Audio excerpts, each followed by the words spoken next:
Hello and welcome back to the Roed to Good Cooking, and today I'm going to be making some ugly chicken. Now I have tried several times before and I wasn't real happy with the way that my ugly chicken turned out, so I thought, okay, either I can give up, make an ugly chicken, or I can try again. And this time I decided to try a different method that I got this information off of the National Center for Food Preservation. And I like this method a little bit better. And we'll hear what I end up doing. I always have chicken broth in the freezer, so I thawed out one of my bags of chicken broth and brought it up to a boil. Then I put my raw chicken pieces in the chicken broth for about 3 or 4 minutes, just long enough to kind of cook it. And then I put it in the jars, and I use the chicken broth, the hot chicken broth, as the liquid to cover up the chicken. And I was pleasantly surprised with the way that it turned out, because when I canned them and I took my canned chicken out of the canner, it was full of liquid. And I was real happy about that because all of my chicken was covered with this delicious broth. So not only am I getting some more of the natural chicken broth flavor in my chicken, but I used the broth that I had made up previously, and it was absolutely delicious. Absolutely delicious. I made some chicken thighs for Sophie, and I made some chicken breasts for myself. And I was pleasantly surprised with the way that my ugly chicken turned out. And I think this is the way I'm going to be doing it from now on. And here's the information that I printed off of the National Center for Home Food Preservation. The chicken should be chilled for 6 to 12 hours before canning. Remove excess fat. Cut the chicken into its suitable sized parts for fitting into your jars, leaving required headspace. Can with or without bones. The hot pack method is preferred for best liquid cover and quality during storage. Natural poultry fat and juices are usually not enough to cover the meat in raw packs. And here's the hot pack method. It says boil, steam, or bake chicken until about 2/3 done. Add 1 teaspoon of salt per container to the jar if desired. Fill jars with chicken pieces and hot broth, leaving 1 1/4 inch headspace. And here's the method for the raw pack. And it says add 1 teaspoon of salt per quart if desired. Fill jars loosely with raw meat pieces, leaving 1 1/4 inch headspace. Do not add liquid. I rather use the hot pack method simply because I like the idea of all of my chicken in the jar being covered with a delicious liquid, and that is my homemade chicken broth. So, canning is just like everything else. You do according to your personal preference. If you prefer to raw pack your chicken, do so. If you prefer to hot pack it, do so. So just do whatever works for you.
And here I'm canning Sophie's chicken thighs, and I didn't use the chicken broth for hers. I just boiled some water and added turmeric and peppercorns to hers, because that's what I normally season her chicken with, is turmeric and ground pepper. But for this application, I'm using peppercorns. Before I serve this chicken to her, I will fish out the peppercorns and just add the juice to her food. And she absolutely loves ugly chicken. That That was the main reason why I wanted to be able to prepare ugly chicken and be happy with it, because Sophie absolutely loves ugly chicken. And I tell you one thing, whoever named it ugly chicken, that is a perfect name for this, because it doesn't look too appealing to the eyes for me. Which is why I got kind of discouraged making ugly chicken. I thought, oh, I'm not used to seeing my chicken look like this. But that's okay. I got over it. I really got over it. So no big deal. I forgot to mention that when I bought these chicken thighs at Costco, they were on sale, so I bought them with bone in and skin on. I cut the meat off of the bone, and you know what I did. I'm going to make Sophie some bone broth with those bones. So see there, waste not, want not, use everything. So let me get back to work here. All right, so the rest of the steps are going to be pretty well self-explanatory, so just sit back and watch me work like you always do.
Okay, here's all my ugly chicken.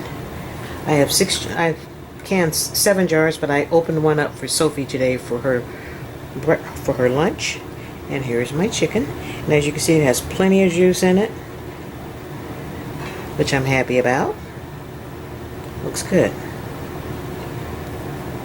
Yeah, so I took all the rings off and washed I always wash my jars and wipe them off at the top before I put them in my storage, because it was really kind of greasy here and on the top, so I always wash my jars off, and that's really an important step. Yeah, everything looks really good, and I didn't lose any of the liquid. It's covering the chicken completely, so I like that new method. I'm going to start doing it that way from now on. This is Sophie's, and I believe, where's mine? This is mine. This is the chicken breast. Nope, that's not mine. This is mine. It's the chicken breast. And that's chicken breast. And all of my rings, whenever I do ugly chicken or beans, I always get this really weird looking stuff on the rims. And that drives me absolutely insane. It's normal, it's not going to hurt anything, but it still drives me nuts because I just, gives me the creeps. But that's okay, because what I end up doing, I just keep them all together in a bag here. I keep them all in this bag, and this is the lids that I use just for my beans and ugly chicken, because the only time I get that on the rim is when I'm pressure canning black beans. And they really do a number on the rings. And you saw those rings at the very beginning. They're really pretty and gold, and I like that.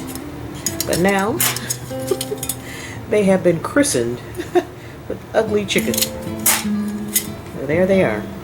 But that's okay. I'll just use them for that purpose only. And they're nice. I wash them nice and clean in soap and water, so I know that there's no weird stuff on them. But isn't that strange? That's not strange, it's normal, because I see a lot of canners and they have that same issue. So, anyway, okay, I'm done with this project.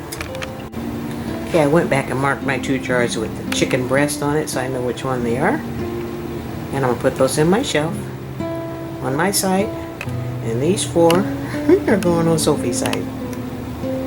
And she absolutely loves ugly chicken. It really is good though.